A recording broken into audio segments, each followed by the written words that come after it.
नमस्कार, जय हिंद। बहुत बहुत स्वागत है आपका। मैं हूं राजेश शर्मा और आप देख रहे हैं मेरा YouTube चैनल राजेश गुरुजी। मित्रों, अगर आप हमारे चैनल पर नए हैं तो चैनल को सब्सक्राइब जरूर कर दें और बेल आइकन को भी प्रेस कर दें।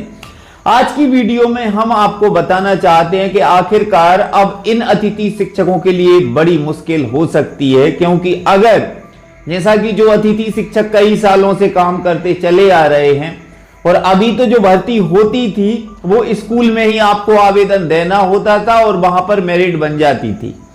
और अगर किसी भाई ने बीएड और डीएड बाद में की है कोई व्यवसायिक योग्यता, तो उसके ऑफलाइन नंबर भी मान्य किए जाते थे। हाँ मित्रों, 100 अंक मिलते हैं व्यवसायिक योग्यता के। अगर आपके पास में बीएड है तो आपके स्कोर कार्ड में 100 अंक बढ़ जाएंगे। अब जिन भाइयों को योग्यता जुड़वाना है वो कमेंट्स कर रहे हैं कि सर योग्यता कब तक जुड़ेगी, आखिरकार स्कोर हमको बढ़ाना है तो स्कोर कैसे बढ़ेगा। व्यवसायिक योग्यता के 100 नंबर और 4 अंक स्कोर कार्ड में, एक सत्र आप काम करते हैं तो आपको 4 अंक मिलते हैं, वो भी एक प्लस पॉइंट है। अब जो भाई उच्च पद प्रभार और अतिशेष के कारण बाहर हुए थे उनके लिए स्कोर कार्ड ज्यादा होना जरूरी है। अब स्कोर कार्ड ज्यादा तो होगा, लेकिन वहां पर पोर्टल पर जो मार्कशीट जुड़ेगी तभी उनका स्कोर बढ़ेगा, अन्यथा की स्थिति में स्कोर कम है तो चॉइस फिलिंग करने के बाद भी आपको स्कूल नहीं मिलेगा। तो उन अतिथि शिक्षकों का कहना है कि सर कब तक योग्यता जुड़ेगी, पोर्टल में हमको सुधार करवाना है, नाम गलत है या हमारे अनुभव प्रमाण पत्र में नाम गलत है, वो कैसे सुधरेंगे, इसको लेकर हमको क्या करना होगा। बहुत से भाइयों के अनुभव प्रमाण पत्र में भी नाम गलत है, पिता का नाम गलत है, डेट ऑफ बर्थ गलत है, किसी के स्कोर कार्ड में भी नाम गलत है, स्कोर कार्ड में मोबाइल नंबर दूसरा बता रहा है, कई भाई लॉगिन नहीं कर पा रहे हैं। तो ये सारी समस्याओं का समाधान कैसे होगा? इन समस्याओं का समाधान तभी होगा जब पोर्टल खुलेगी मित्रों, और पोर्टल 30 अप्रैल के बाद में खुलेगी। तो 30 अप्रैल के बाद जो अतिथि शिक्षक सुधार करवाना चाहते हैं सुधार करवा सकते हैं।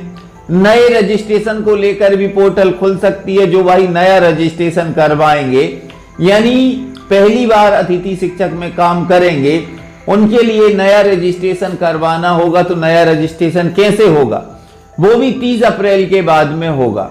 अब शिक्षा मंत्री जी ने कहा है कि अब की बार हम जो अतिथि शिक्षकों की भर्ती करेंगे 2025-26 के सत्र को लेकर, उसमें आपको पहले ही बता दिया जाएगा कि आपको कौन से स्कूल में जाना है।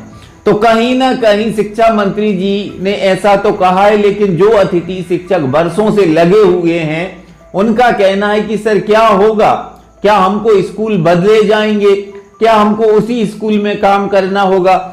इसको लेकर बहुत से भाई परेशान हैं। तो मैं आपको बताना चाहता हूं, जो भाई जहां पर लगे हैं वो तो वहीं पर काम करते रहेंगे, अन्यथा की स्थिति में कोई शिक्षक आने के कारण अगर कोई अतिथि शिक्षक बाहर हुआ है तो उसको दूसरा स्कूल में उसको जाना है, तो उसके लिए आपको चॉइस फिलिंग करनी होगी मित्रों। हाँ, चॉइस फिलिंग के माध्यम से ही आपको दूसरा स्कूल मिल पाएगा।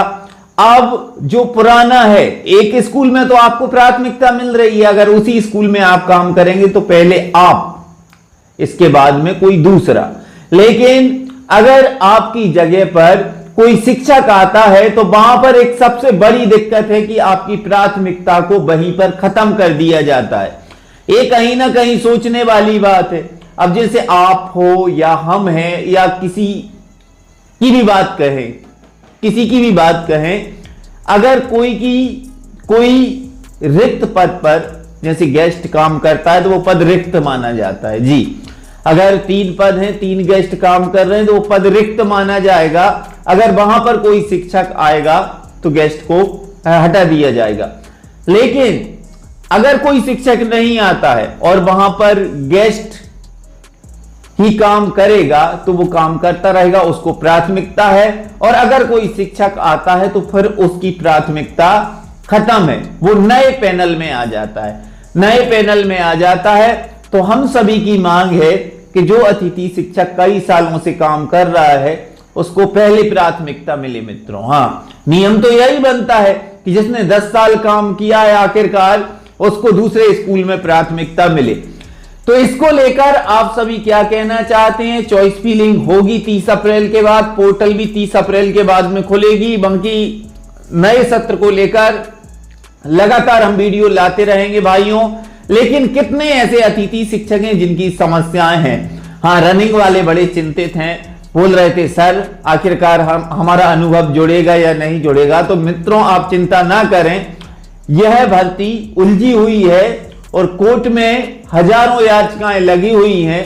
तो कोर्ट के अधीन और सरकार अब एक और आदेश सरकार करेगी जो कि कोर्ट में जिनकी याचिकाएं लगी थी, जिसका अनुभव रनिंग है, जो 40 और 50% को लेकर, तो इन सारी समस्याओं को लेकर अब मामला उलझता हुआ नजर आ रहा है। लेकिन आपको जिनके 2 सत्र कंप्लीट हो चुके हैं और तीसरा सत्र चल रहा है तो और पात्रता परीक्षा पास है तो उनके लिए जरूर लाभ मिलेगा मित्रों। बाकी फिर आऊंगा एक और वीडियो लेकर, तब तक जय हिंद।